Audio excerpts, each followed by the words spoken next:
m'appelle Valentine Meunier, je suis en troisième année de doctorat à l'IRD de Nouméa en Nouvelle-Calédonie.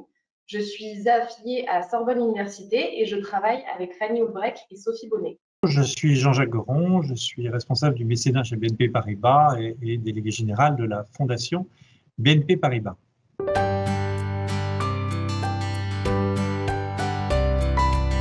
Tout d'abord, ça me permet de valoriser les recherches et les résultats obtenus avec mes deux directrices de thèse et également mettre en avant les récifs magnifiques de Nouvelle-Calédonie. Car il faut savoir qu'en Nouvelle-Calédonie, on a le deuxième ensemble corallien de la planète et la plus longue formation continue du monde avec 1600 km de barrières. Il présente une diversité exceptionnelle avec plus de 400 espèces de coraux, donc très important pour nous qui travaillons sur les coraux. Et ils sont inscrits depuis 2008 au patrimoine mondial de l'UNESCO et sont protégés par la création de la plus grande aire marine au monde.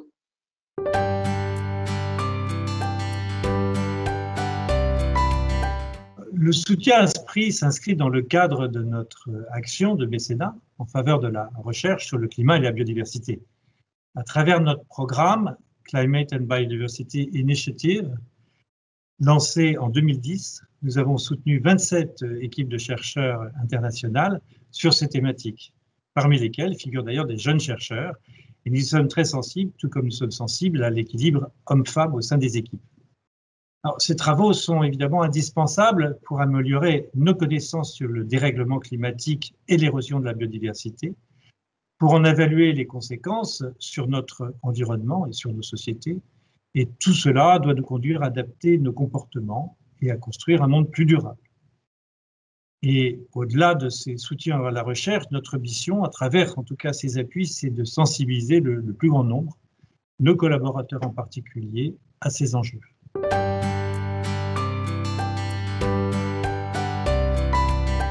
Les coraux me passionnent depuis mon enfance. C'est un animal très complexe que j'ai toujours voulu étudier. Et le changement climatique les affecte de plus en plus.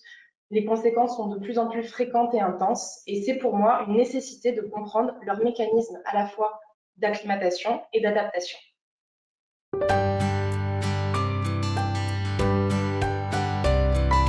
C'est une thématique qui croise climat et biodiversité en droite ligne avec nos engagements pour la recherche. En fait, en témoignent 8 projets que nous avons soutenus sur la préservation de l'océan et la biodiversité marine, ce qui est d'ailleurs un engagement budgétaire de plus de 6 millions d'euros.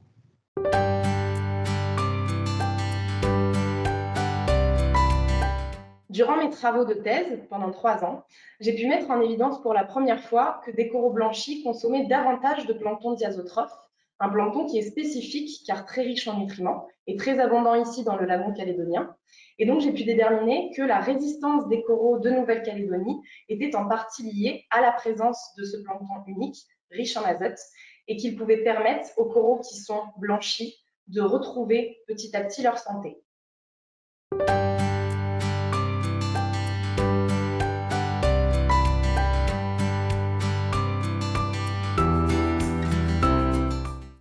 Le mot d'ordre de l'engagement du groupe BNP Paribas est de faire de la transition écologique l'un des axes majeurs de sa transformation.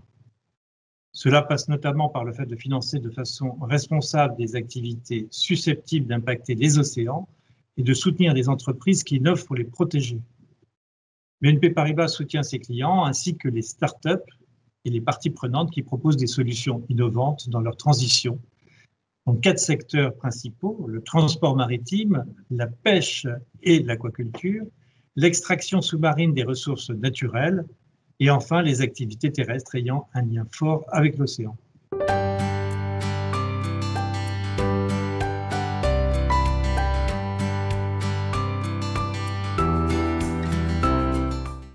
En tant que jeune chercheuse, être financée par un partenaire privé est une gratification pour les recherches que je mène durant 3 ans, durant la durée de mon doctorat. Et c'est aussi une jolie valorisation de l'endroit où je travaille, donc en Nouvelle-Calédonie, qui est vraiment un pays magnifique avec un récif magnifique qu'il faut faire connaître à travers le monde, car on parle trop souvent de la grande barrière de corail en Australie, mais nos récifs sont vraiment magnifiques et protégés des impacts anthropiques, et donc c'est une belle manière de le faire connaître.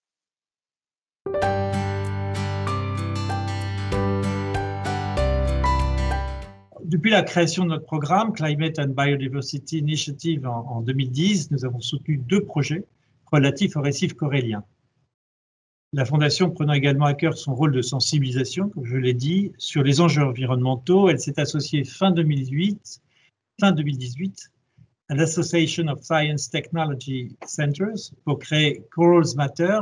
Corals Matter, c'est une boîte à outils de sensibilisation grand public composée d'un site web et d'un panneau interactif qui est présent dans un grand nombre de musées de sciences au monde. Et puis, parallèlement à cela, et tout récemment, nous soutenons l'association Coral Guardians. Vous voyez que nous sommes en phase avec le sujet des récifs coralliens.